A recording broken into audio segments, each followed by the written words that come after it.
El aire acondicionado del lobby era un gigante invisible que luchaba por dominar el calor pegajoso de San Juan, un combate que se libraba en el umbral de las puertas de cristal.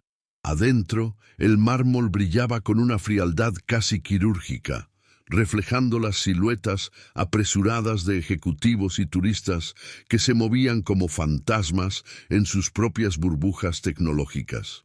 Era un hotel de 5 estrellas, un universo paralelo donde el alma vibrante de Puerto Rico quedaba contenida al otro lado de los ventanales, reducida a una postal silenciosa del océano Atlántico. El murmullo de conversaciones en distintos idiomas se mezclaba con el tintineo de los cubiertos de la cafetería y el sonido discreto de las maletas rodando, creando una sinfonía de opulencia impersonal. Cada detalle, desde los arreglos florales hasta el uniforme del personal, estaba diseñado para impresionar, pero no para acoger. Era un lugar de paso, un no lugar magnífico y vacío. Alejandro Vargas, de 55 años, personificaba a la perfección el espíritu de aquel lobby. Su traje italiano, cortado a la medida, y el reloj suizo en su muñeca gritaban éxito, pero su rostro contaba una historia diferente. Acababa de cerrar un acuerdo millonario a través de una videollamada tensa, un triunfo más para su imperio logístico, con sede en Miami. Pero la victoria no le había dejado más que un sabor a ceniza en la boca. Sus ojos, grises y desinteresados, recorrían el espacio sin ver realmente nada, perdidos en el laberinto de su propia soledad dorada.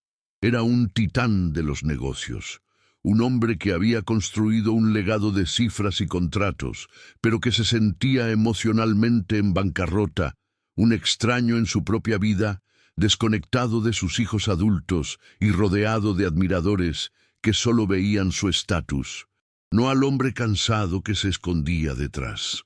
Mientras intentaba guardar su celular en el bolsillo interior de su saco, un movimiento torpe y distraído lo hizo tropezar ligeramente.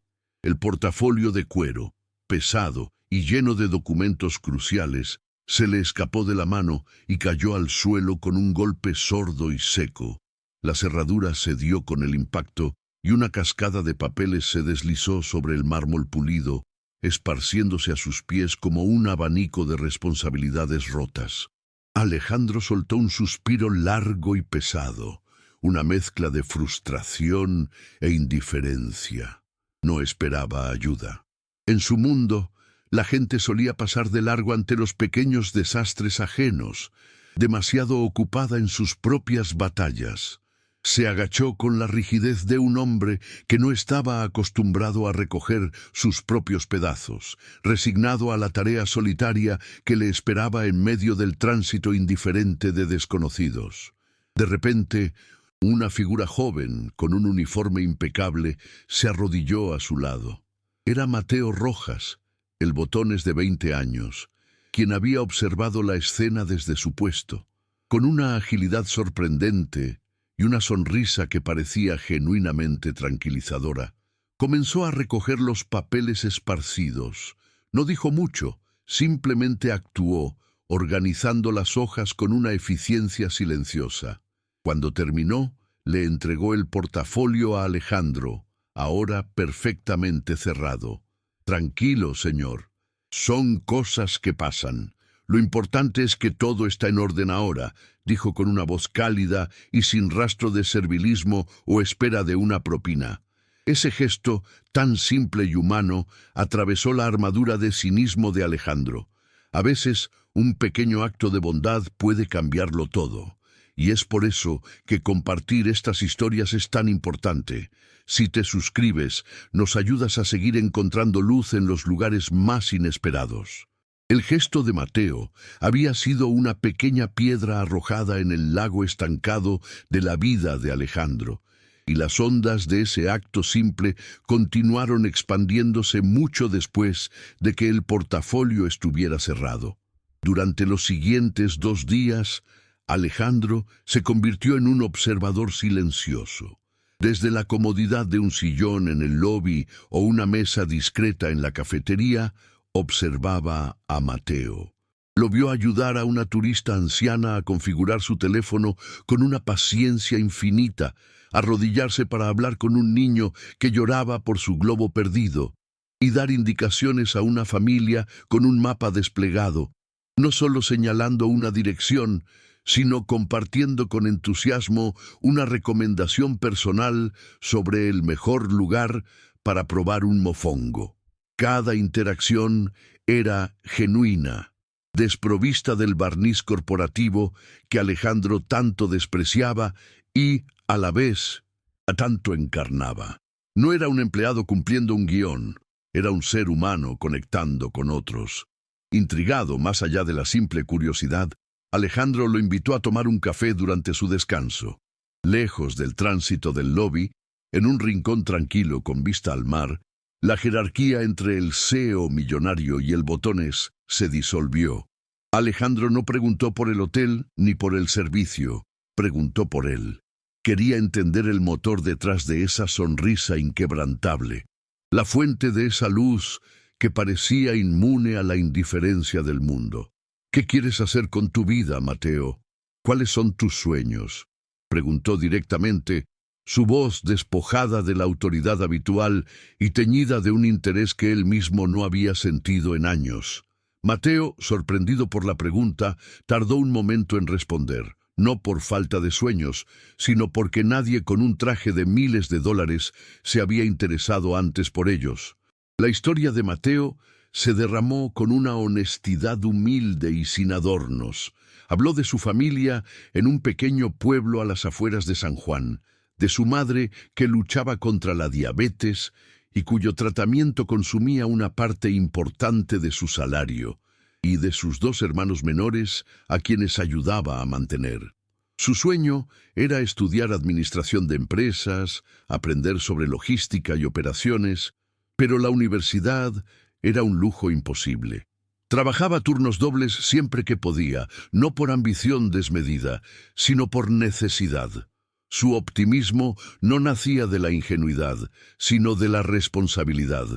Era el pilar de su familia y no se permitía el lujo de derrumbarse.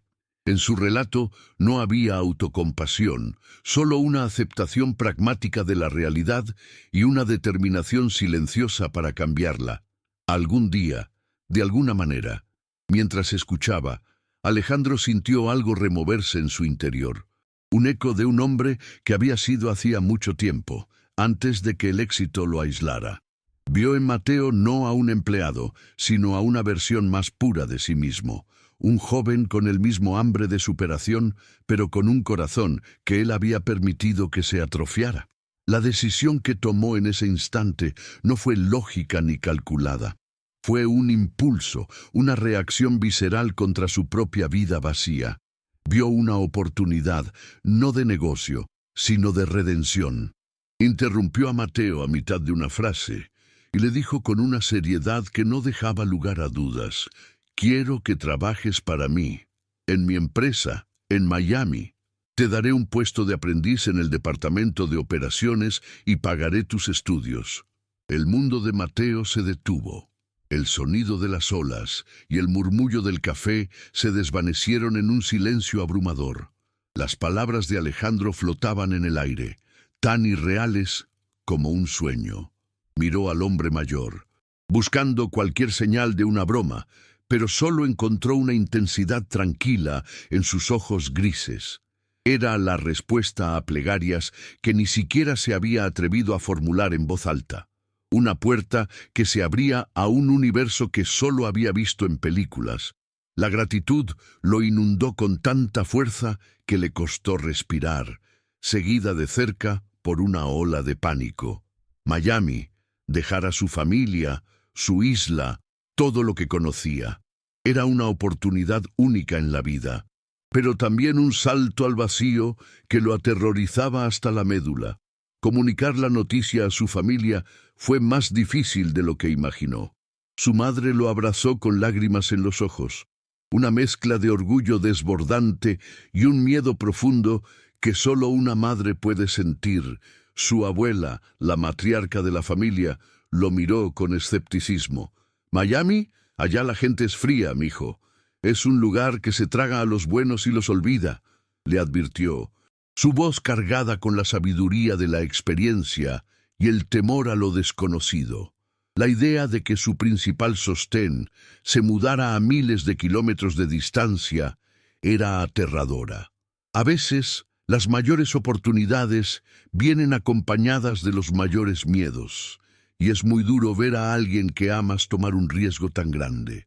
Si estas historias te conmueven, tu suscripción nos da la fuerza para seguir contando cómo las personas encuentran el valor para dar esos saltos de fe. El aterrizaje en Miami fue un choque cultural y sensorial. El calor húmedo y familiar de San Juan fue reemplazado por el aire acondicionado gélido de los rascacielos y el olor a asfalto caliente. El español melódico de su isla se convirtió en un murmullo de fondo, ahogado por el inglés rápido y cortante del mundo corporativo. La sede de la empresa de Alejandro era una torre de cristal y acero que parecía perforar el cielo. Un monolito imponente que lo hacía sentir increíblemente pequeño. Desde su primer día, Mateo se sintió como un extranjero en tierra extraña, una isla solitaria en un océano de concreto y ambición, vistiendo un traje que se sentía más como un disfraz que como una armadura. Su sonrisa, que en Puerto Rico era un puente, aquí parecía una debilidad. El ambiente en la oficina era tan gélido como el aire acondicionado. Los colegas de Mateo lo veían no como un nuevo talento, sino como el protegido del jefe, un capricho exótico del CEO. Los rumores se deslizaban por los pasillos como serpientes silenciosas. Sus intentos de ser amable eran recibidos con miradas de sospecha o una cortesía forzada que era peor que la hostilidad abierta. Sufría un sabotaje sutil, correos electrónicos importantes que, accidentalmente, no le llegaban, información crucial omitida en las reuniones, invitaciones a almorzar de las que él nunca formaba parte. Estaba aislado, un peón en un tablero de ajedrez cuyas reglas no entendía, y la presión para demostrar que merecía estar allí se convirtió en una carga casi insoportable. Desde su oficina panorámica en el último piso, Alejandro observaba la lucha de Mateo con una creciente sensación de inquietud. Se preguntaba si había cometido un error monumental, si había arrancado a un joven de su ecosistema natural solo para arrojarlo a una jaula de tiburones que él mismo había creado. Le atormentaba la duda sobre su propio papel. ¿Era un mentor o simplemente un hombre poderoso jugando con la vida de alguien? Temía que, al intervenir para protegerlo, solo confirmaría las sospechas de los demás y le robaría a Mateo la oportunidad de forjar su propio camino. Es increíble cómo, incluso teniendo todo el poder, uno puede sentirse completamente perdido. Es por eso que necesitamos estas historias para recordarnos lo que de verdad importa. Al suscribirte, nos ayudas a no olvidar. La soledad se convirtió en el combustible de Mateo. Las largas noches en su pequeño apartamento de alquiler no las pasaba lamentándose, sino estudiando. Se sumergió en libros de logística, vio tutoriales sobre gestión de la cadena de suministro y tomó cursos en línea para perfeccionar su inglés de negocios. Trabajaba el doble que los demás, llegando el primero y yéndose el último, revisando cada detalle, cada informe, cada correo electrónico con una meticulosidad obsesiva. Las llamadas a su familia eran su único refugio, aunque siempre se esforzaba por sonar más seguro y feliz de lo que realmente se sentía. No quería preocuparlos. La promesa que le había hecho a Alejandro y a sí mismo pesaba sobre sus hombros y no iba a permitir que el peso lo aplastara. La relación entre Alejandro y Mateo evolucionó. No se convirtió en una amistad cálida, sino en una mentoría forjada en la presión. Alejandro no le ofrecía consuelo, sino desafíos. Le asignaba los proyectos más complicados, los clientes más difíciles, los informes más densos. Cada tarea era una prueba, una forma de medir su temple y su capacidad de aprendizaje. Alejandro era exigente, a veces incluso duro, pero sus críticas siempre eran constructivas. En sus breves reuniones, Mateo sentía el peso de las expectativas de aquel hombre, pero también percibía un interés genuino en su crecimiento. Poco a poco, el joven Botones estaba siendo moldeado, pulido a la fuerza por las duras realidades del mundo corporativo, y comenzaba a desarrollar una nueva clase de resiliencia. La tensión llegó a su punto álgido cuando Alejandro le asignó a Mateo un papel clave en el proyecto de expansión del Caribe, un contrato multimillonario que era crucial para el futuro de la empresa. Para los detractores de Mateo en la oficina, esta era la oportunidad perfecta que habían estado esperando, la plataforma ideal para que fracasara de manera espectacular y pública. Para Mateo, era el Everest que debía escalar para demostrar su valía de una vez por todas. La responsabilidad era inmensa. Un solo error no solo podría costarle su trabajo y su futuro, sino que también podría poner en riesgo el imperio del hombre que había apostado por él. El peso de ese mundo se asentó sobre sus hombros, y por primera vez sintió que podría flaquear. El error fue tan pequeño como devastador, una cifra mal transcrita en una hoja de cálculo, un cero fuera de lugar que multiplicó un costo de envío por 10. Fue un desliz humano, producto de noches de insomnio y la presión constante de un ambiente hostil que lo mantenía siempre en alerta. Pero en el mundo de la logística de precisión no había margen para tales errores. La consecuencia fue inmediata. Un cliente clave, furioso, amenazando con romper un contrato de 7 cifras. La noticia se extendió por la oficina como un reguero de pólvora. Mateo sintió el cambio en la atmósfera, el silencio denso, las miradas de reojo que ya no eran de sospecha, sino de confirmación, las sonrisas apenas disimuladas de aquellos que siempre lo consideraron un fraude. El peso de su fracaso era público, aplastante, y en ese momento, el eco de la advertencia de su abuela resonó en su mente como una sentencia. Con el corazón hecho un nudo de hielo, Mateo caminó hacia el ascensor que lo llevaría al último piso. Cada paso en la alfombra afelpada se sentía como caminar sobre brasas. No pensaba en excusas ni en cómo mitigar el daño. Solo sentía una abrumadora sensación de haber traicionado la confianza de la única persona que había creído en él. Había decepcionado a Alejandro, a su familia y a sí mismo. La torre de cristal que antes le parecía un símbolo de oportunidad, ahora se sentía como una prisión de expectativas que no había podido cumplir. Preparó las palabras en su mente, una renuncia simple y directa. Era lo único honorable que le quedaba por hacer. No lucharía, no se defendería. Aceptaría su derrota con la misma dignidad con la que había intentado ganarse su lugar, un lugar que ahora estaba seguro de que nunca le había pertenecido. La oficina de Alejandro era un santuario de poder silencioso, con una vista panorámica de Miami que se extendía hasta el horizonte. El hombre mayor lo escuchó sin interrumpir, su rostro una máscara impenetrable, mientras Mateo, con la voz temblorosa pero firme, le presentaba su renuncia. No hubo un estallido de ira ni un suspiro de decepción, solo un silencio largo y pesado que pareció absorber todo el aire de la habitación. Cuando Mateo terminó, Alejandro se levantó lentamente de su silla de cuero, caminó a su alrededor y, para sorpresa del joven, cerró la pesada puerta de caoba con un clic suave, pero definitivo. El sonido selló el espacio, aislándolos del resto del mundo corporativo. Luego, se dio la vuelta, y por primera vez Mateo vio una grieta en la fachada de acero del CEO. Alejandro se acercó a la ventana, dándole la espalda a Mateo. como si las palabras que estaba a punto de decir fueran demasiado pesadas para pronunciarlas cara a cara. Cuando te vi en ese hotel, comenzó, su voz más baja y áspera de lo habitual. Vi a un joven que tenía algo que yo perdí hace décadas: pasión, humanidad.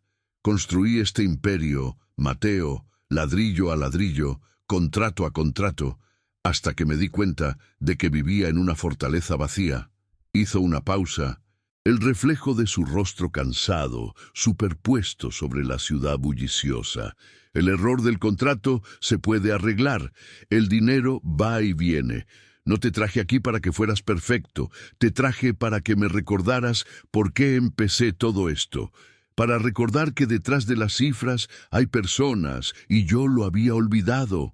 Las palabras de Alejandro cayeron sobre Mateo con la fuerza de una revelación.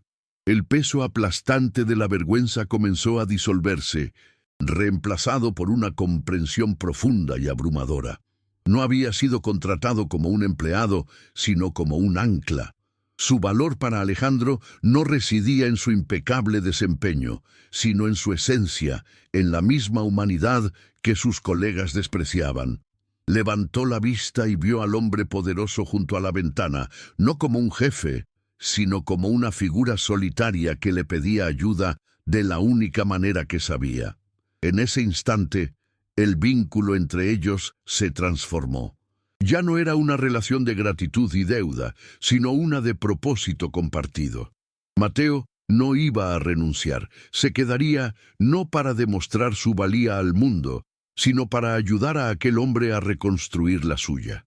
Con una determinación forjada en la vulnerabilidad y no en la ambición, Mateo regresó a su escritorio esa misma tarde. No se escondió ni buscó culpables. En su lugar, hizo lo que nadie más en esa torre de cristal parecía saber hacer. Conectó. Se comunicó directamente con el cliente furioso, no con excusas corporativas, sino con una honestidad desarmante. Le explicó el contexto de su error sin victimizarse, pero más importante aún, escuchó. Escuchó la frustración del cliente, validó sus preocupaciones y, utilizando su profundo conocimiento de la logística que había adquirido en sus noches de estudio, propuso una solución alternativa, una ruta más eficiente que no solo corregiría el problema, sino que a largo plazo le ahorraría dinero a la empresa del cliente. Su empatía, esa cualidad que tantos habían despreciado, se convirtió en su herramienta más poderosa, transformando una crisis inminente en una oportunidad para fortalecer una relación comercial. El éxito de Mateo con aquel cliente no fue un evento aislado, sino la primera piedra de un cambio cultural profundo. Alejandro, observando desde la distancia, le dio la autonomía para que implementara sus ideas. Mateo comenzó a desarrollar un programa de capacitación interna centrado en lo que él llamaba logística con rostro humano. Enseñó a sus colegas a ver más allá de las hojas de cálculo y los manifiestos de carga, a entender las historias y las necesidades de las personas detrás de cada envío. Al principio hubo escepticismo, pero los resultados fueron innegables. La lealtad de los clientes aumentó, la moral del equipo mejoró y la atmósfera gélida de la oficina comenzó a derretirse lentamente, reemplazada por un sentido de propósito compartido. Mateo no había ascendido aplastando a otros, sino levantándolos, demostrando que la amabilidad no era una debilidad, sino la más estratégica de las fortalezas. Un año después, una tarde soleada de Miami, Mateo esperó a Alejandro en la entrada del edificio. Se apoyaba con una calma serena en un auto sedán nuevo, modesto pero reluciente, el primer gran fruto tangible de su esfuerzo. Cuando Alejandro salió, Mateo le tendió las llaves con una sonrisa que ya no era la de un joven asustado, sino la de un hombre seguro de su lugar en el mundo. «Usted me enseñó a conducir mi carrera, don Alejandro», dijo con una voz llena de un respeto profundo y una gratitud inmensa. «Hoy, por favor, déjeme llevarlo a almorzar». Alejandro tomó las llaves, sintiendo su peso metálico en la palma de la mano. Al mirar a Mateo, una sonrisa genuina, la primera en años, iluminó su rostro cansado. No era el orgullo de un jefe ante un empleado exitoso, sino el de un padre que veía a su hijo convertido en un hombre de bien. Ese almuerzo marcó el comienzo de un nuevo legado. Alejandro, inspirado por la transformación que Mateo había provocado en su empresa y en su propia vida, creó la Fundación Vargas Rojas. El proyecto ya no se trataba solo de su apellido, sino de la unión de dos mundos. La fundación se dedicó a financiar becas para jóvenes talentosos de comunidades de bajos recursos en Puerto Rico y en toda Latinoamérica, ofreciéndoles no solo educación, sino también mentoría y una primera oportunidad en el mundo corporativo. Alejandro finalmente entendió que su verdadero imperio no estaba construido de acero y cristal, sino de las vidas que podía tocar y las puertas que podía abrir para otros. Historias como esta nos recuerdan que una sola oportunidad puede cambiarlo todo. Si te suscribes, nos ayudas a seguir creyendo y compartiendo que la bondad es la mejor inversión que podemos hacer.